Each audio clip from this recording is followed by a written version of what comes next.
Hello there, it's Jay from Therapeutic here to read a couple of therapeutic stories for you. I don't know how many I'm going to get through, how long it's going to take, so I'm planning on maybe 3, and I'll do another video to maybe explain how to use them. Anyway, this first one is called The Toy Soldier, and I might not make another video. I might just add it to the end of these depending on how long these go, but I'm already at a minute. So, The Toy Soldier. Once upon a time in a faraway land,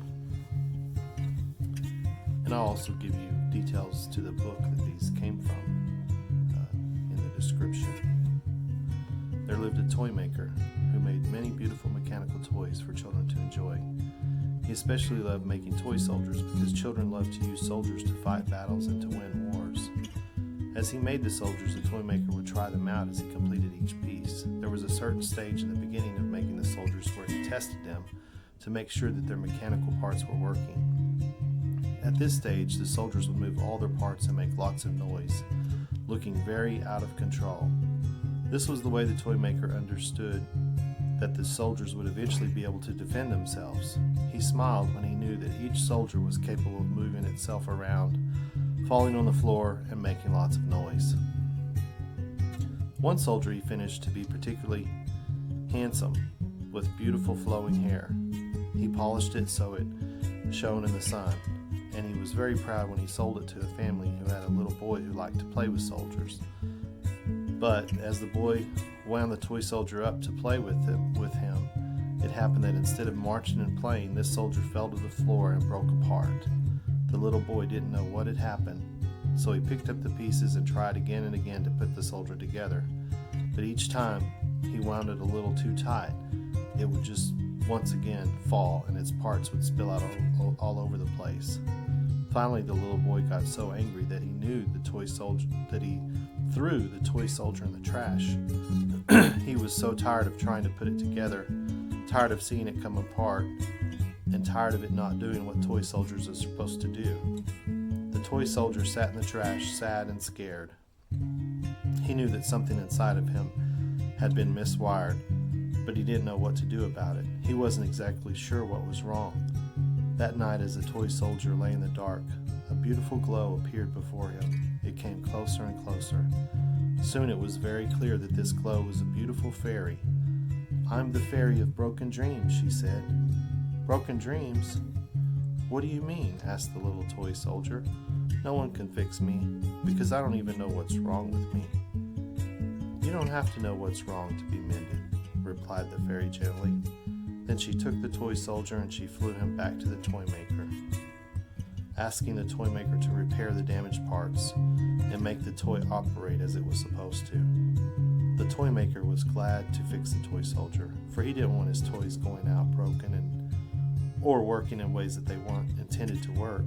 He made the toy soldier work so well again that when it wound up, it marched and even laughed and did all the things that the toys are intended to do. When he was quite finished, the fairy flew the toy soldier back to the home of the little boy and placed the toy in his bed while he slept. The next morning when he awoke, he saw the soldier and he said, "What are you doing here? You're broken." For a moment, the toy soldier was afraid that the boy might not try him again. But when the boy picked him up, he wound his key and he watched as the toy soldier moved the way he was supposed to. The boy couldn't believe it. Again and again, he wound him up, and each time he worked just as he was intended to do. Soon the toy soldier became the little boy's favorite plaything, with a place of honor in his toy room. And whenever the boy said to the toy, "I wonder what happened to you," the little soldier just smiled to himself, because he knew things that the little boy could never even begin to understand. Okay, this next story is called The Girl Who Couldn't See in the Mirror. Once upon a time there was a girl who had many mirrors in her house, but whenever she looked in them, something strange happened. She was unable to see a reflection of who she really was. The girl saw a vague outline, and she could sort of see a shape, but that was really all that she could see in this mirror. Now this was very, very scary to the girl, and she was afraid to tell anyone that when she looked in the mirror she could only see a faint outline. She was afraid that perhaps this defined what she was, not much of anything. So to try to impress people and make them think that she was actually real, she sometimes acted angrily or just refused to do things. But generally she daydreamed and withdrew into herself, and her mind was often blank. Because she tackled life in this way, life wasn't very rewarding for her. She didn't get a lot of what she wanted, and she didn't get people to think about her in the ways that she wanted them to think about her. And sometimes people reflected back to her what she saw in the mirror, a kind of vagueness, a kind of fuzziness about who she really was and what she really wanted to be. One day the girl got really angry about looking in the mirror and seeing not much there. All her friends could look in their mirrors and define themselves completely. She decided it was time to change her reflection. She tried first painting a face on the mirror, but that didn't work very well because when she saw what she had painted, she knew that wasn't what she wanted to be either, so she tried to find another plan. She went to a shop that sold mirrors, and the girl said, "There's something wrong with the mirrors in my house. Every time I look in them, I can't see who I am. And I understand that everyone should be able to look in a mirror and see who they are." The shopkeeper looked at the girl in a puzzled way because he had never heard of someone who could not see herself in a mirror. He brought out a mirror, held it in front of the girl, and he asked, "Don't you see yourself there?" "I can see you." "No, body." "I think I know what's wrong," said the shopkeeper. "It's not that your reflection isn't in the mirror. You're just not looking at yourself in a way that will allow you to see who you are." Then he and the girl sat and talked for a while, and the girl came to understand that she could build her reflection in the mirror in any way that she wished. That reflection, she learned, was only a picture of how she was feeling about herself. If she could feel stronger and better, then she would be able to see a strong and well-defined person. Leaving the shop, the girl thought and thought about what the man had said to her, but she really didn't know how to become a strong, defined person because no one had ever taught her that. She went to her friends and said, "I really don't know who I am, and I don't know who I want to be."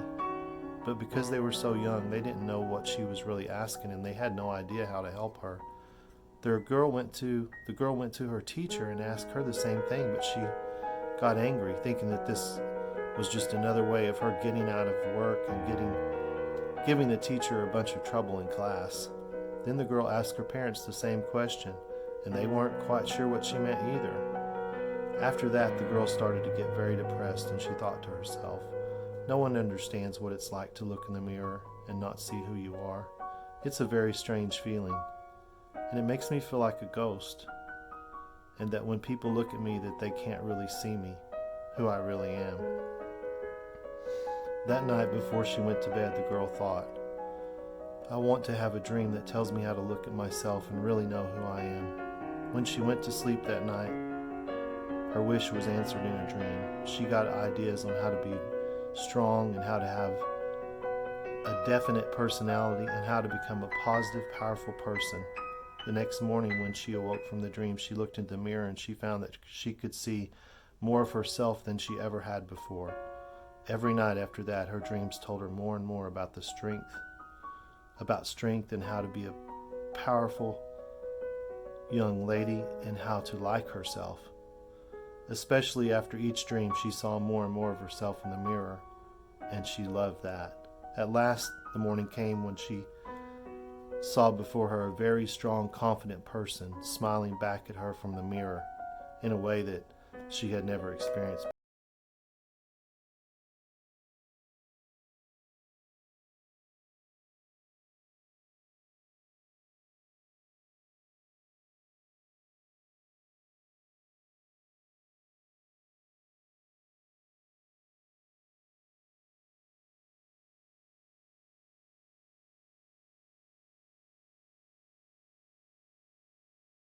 The story for this video is called The Little Pond. Once upon a time there was a beautiful little pond, and it was filled with lily pads. Colorful fish and ducks that swam and quacked all day. Beautiful flowers grew around it, and there were weeping willow trees near its banks. But the little pond was unhappy because it somehow had got the idea that if a little water was good, then more would be so much better. So it began taking in more and more water, and no matter how much water it got, it wanted more. There seemed to be no end to the amount of the water that the pond wanted, because it had no idea that it could be happy if it had Let me redo that.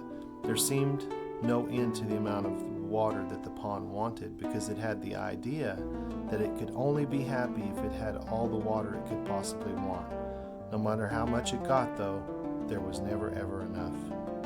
The pond looked for ways to get more water and hold more water. The more water that came into it, the more the little pond changed. But the change was not positive, nor did it make the pond feel more beautiful. The pond got so big that it took over all the land around it, and it made it muddy and yucky. The beautiful blue water of the pond became swampy and smelly because of this. The fish in the pond eventually died, and the lily pads dried up, and the ducks left to find a nicer place. The whole area around the pond thus became a big, smelly swamp. The pond didn't understand what had happened. It thought to itself, I thought that if water was good and made me feel beautiful, then getting all the water I could would make me feel even better. Now I've found that that's not true. What can I do? After thinking a while, the little pond realized what a mistake it had made. The pond decided to change its thinking. It stopped taking in more and more water, and it gradually returned the water level to where it had been before. The mud dried up, the water turned blue again, and the ducks came back. New fish decided to live there as well, and the lily pads somehow magically grew again. It all came back. All the life.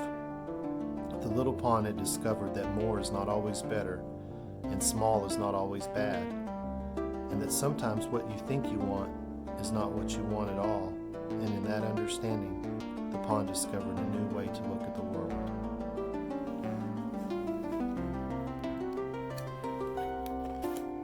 I hope you guys have enjoyed listening to these stories, and I'll be bringing more of these stories, and the details of the book that I'm reading from will be in the description if you want to, if you can find a copy. I'll also be making a video talking about how to use these stories, and also be making more videos of some of my own stories. So once again, thanks for watching, and liking and subscribing, and hope everything's going well for you. Thanks.